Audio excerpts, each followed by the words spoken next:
Media workers across the Caribbean were severely challenged during the 2 years of the COVID-19 pandemic, including layoffs, decrease in pay, and in some cases, closure of media outlets. President of the Association of Caribbean Media Workers, ACM, Nazima Ragabir, told SK Newsline that the organization's State of the Media report, released earlier this year, reveals the challenges that most media workers in some of the region's countries faced during the pandemic. The report focused on the 2-year period, the media, how we have been able to navigate the pandemic and the issues that arose with the pandemic. As you would know, media houses across the region all face different challenges.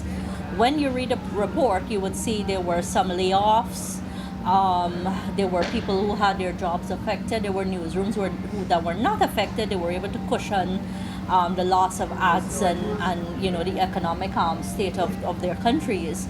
But there were other media houses that were not so lucky.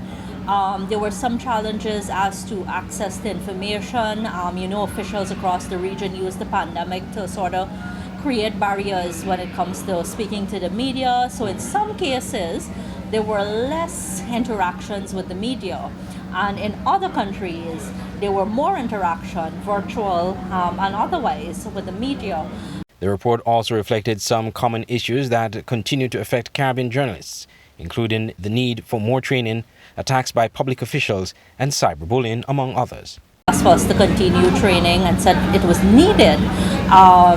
They're changing newsrooms with social media and so people wanted to be able to change how they access certain channels. And when I say channels, the social media channels, how do they get funding for reporting, because funding was dwindling up. And then there are those issues that continue to be raised, like targeting of journalists by politicians, the general public. There was a lot of reports of cyberbullying.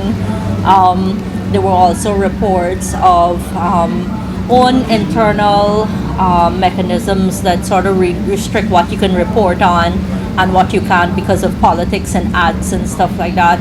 And those things are not new. Those are things that we were hearing before the pandemic, and obviously you're hearing now sort of intensified during the pandemic.